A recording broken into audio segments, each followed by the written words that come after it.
দিচ্ছিলেন স্যার? হাসে হাসে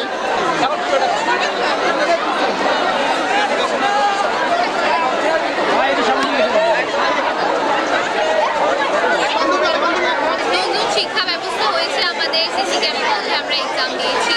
তো আসলে প্রথমে অনেক আমরা নার্ভাস ছিলাম যে কী হবে না হবে, তো সব কিছু ধীরে ধীরে চেঞ্জ হচ্ছে শিক্ষা ব্যবস্থা। তো শেষমেশ এই নতুন কারিকুলামে আসলে আমরা ভালো মতোই এক্সাম দিয়েছি। ফার্স্টে নার্ভাস লাগলেও পরে গিয়ে আমরা ভালো মতো সব কিছু করতে পেরেছি।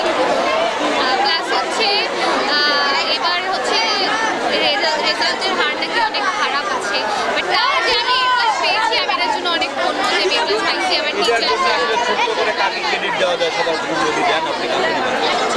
সবার প্রথমে আমি নিজেকে দিব, তারপর আমি টিচার্সদেরকে দিব, কারণ আমি নিজে চেষ্টা না করলে তো পাইতাম না। টিচাররা যতই শিখায়, কারণ ম্যামও আমাকে অনেক কিছুই শিখাইছে, প্লাস আমার টিচার আমার স্যার আছে উনিও অনেক কিছু শিখাইছে।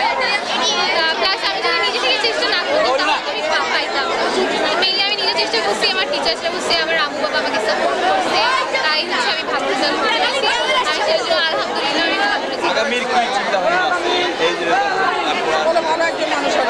হ্যাঁ, আগামীতে আমার একজন ভালো মানুষ হওয়ার ইচ্ছা আছে, ফিউচারে আরো আগে যাওয়ার ইচ্ছা আছে। টাকা আসলে গোটা দেশের ফলাফল নিয়ে যে আশঙ্কা করা হয়েছিল, আমরা কিন্তু আশঙ্কা করিনি। আমরা আশা করতেছিলাম যে আমাদের স্কুলের রেজাল্ট বরাবরের নেই, ভালো হয়, এবারও হবে। আমরা গত বছর কিন্তু ছিল 98.something, এবার হচ্ছে 99.30%। যদি নিঃসন্দেহে প্রতি বছর কিন্তু ইনক্রিজ হচ্ছে। এটার পিছনে আসলে অন্যতম ধারক বাহক আমাদের শিক্ষক কর্তৃপক্ষ, আর এটা কিন্তু বিশেষ বাহিনী পরিচালিত স্কুল, যেখানে সুশৃঙ্খল নিয়মকানুনের মাধ্যমে কিন্তু বাচ্চাদেরকে আমরা পড়াশোনা করাই থাকি। আমরা নির্বাচনী পরীক্ষা হওয়ার পরে ফাইনাল পরীক্ষা পর্যন্ত আমরা কিন্তু বাচ্চাদেরকে ধরে রাখি এবং তাদেরকে স্পেশাল কেয়ারে রাখি। আমরা প্রতিনিয়ত কিন্তু আমরা মডেল টেস্ট এবং এই মডেল টেস্টের সলিউশনগুলো করাই থাকি। টেস্ট পরীক্ষার পরে ফাইনাল পরীক্ষা পর্যন্ত এই সময়টা, দীর্ঘ সময়টা ওদেরকে ধরে রাখা, আমার মনে হয় যে এটাও আমাদের সফলতার একটি অন্যতম। আসলে আমাদের কেন্দ্র থেকে পরীক্ষা দিয়েছিল মোট 572 জন, কিন্তু আসলে আমাদের যে স্কুলের পরীক্ষার্থী এটা হলো 562।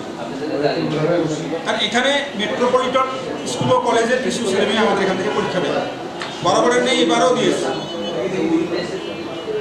আমাদের যে 3 জন ফেল করেছে তার মধ্যে 2 জন কিন্তু মেট্রোপলিটনের, আর আমাদের স্টুডেন্ট মাত্র 1 জন। সেও ফেল করার কারণ হলো সে কোড নম্বর ভুল করেছে। সে পরীক্ষা দিয়ে এসে ওরা কান্নাকাটি করেছিল যে আমি কোড নম্বর ভুল লিখেছি, ফলে কিন্তু আমাদের 1 জন ফেল করেছে, নাহলে আমরা হয়তো 100% আমাদের পাস করব। তো বরাবরের নেই যে রেজাল্টগুলো হয়ে থাকে, ইনশাল্লাহ আমাদের প্রতি বছর ইনক্রিজ হচ্ছে। যেমন গত বছরও ছিল 98.something, এবারে আমাদের হয়েছে 99.30%। এটি নিঃসন্দেহে আমাদের জন্য আনন্দের, আমাদের প্রতিষ্ঠানের জন্য আনন্দের। এবং এটা তো টিম ওয়ার্ক, এটা তো শুধু মানে কিছু মানুষের জন্য হয়, এটা আমাদের সকল শিক্ষক, আমাদের যারা প্রশাসনে আছেন, যারা দেখাশোনা করে, এবং আমাদের বিশেষ বাহিনীর সভাপতি যিনি, অর্থাৎ এসপি মহোদয়, আমাদের এডিশনাল এসপি, ওনারা কিন্তু এখানে দেখাশোনা করেন এবং নিবিড়ভাবে দেখাশোনা করার কারণে আমরাও কিন্তু সুশৃঙ্খলভাবে আমাদের দায়িত্বগুলো এখানে সবাই পালন করার চেষ্টা করে বা করে।